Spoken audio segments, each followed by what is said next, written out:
I'm Ever Dundas, and this recording is for Dundee University Review of the Arts. This is my debut novel, Goblin.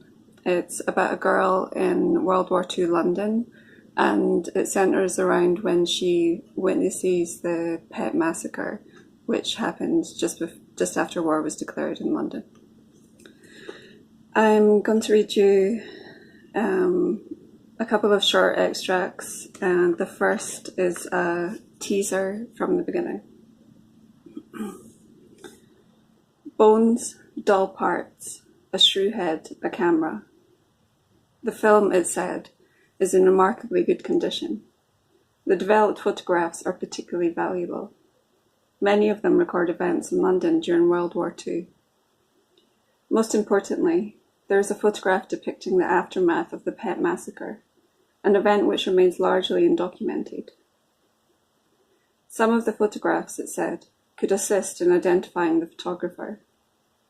There are several who are assumed to be family members.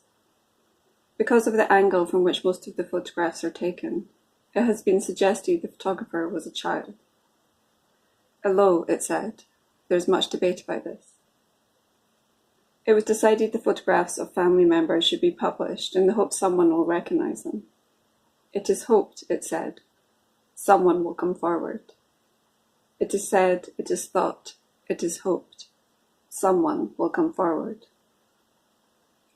Time has collapsed and space has collapsed, and they have emerged from the darkness below, goblin and devil and monster. It is hoped, it said, someone will claim these bones. And the next extract I'm going to read you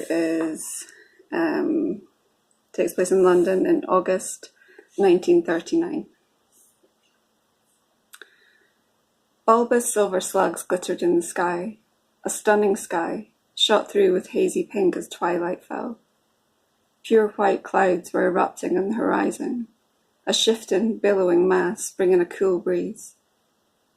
Goblin climbed to the top of the wall, scraping and bruising her already scarred bare legs.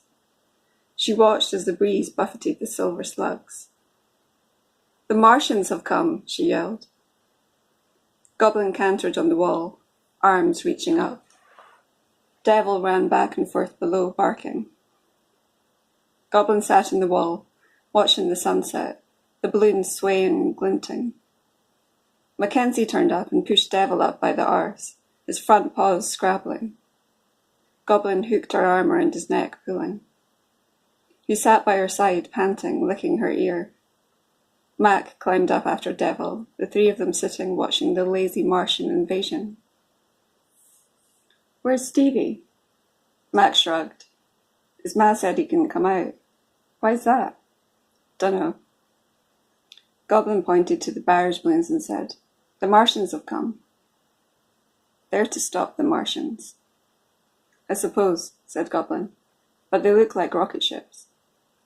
"Fat rocket ships." They sat in silence for a while, staring at the rocket ships, Goblin gently ruffling Devil's fur.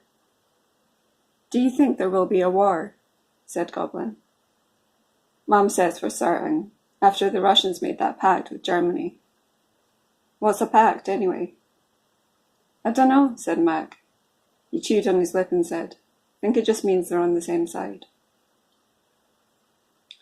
The sun had set and darkness crept in, catching them by surprise.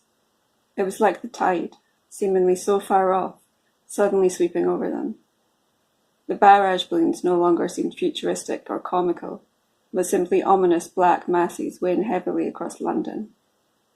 They clambered down, ineptly assisting Devil, who half fell, landing across Mac. He writhed, yelling the Martians had got him, and they ran after Devil in the darkness. Thank you.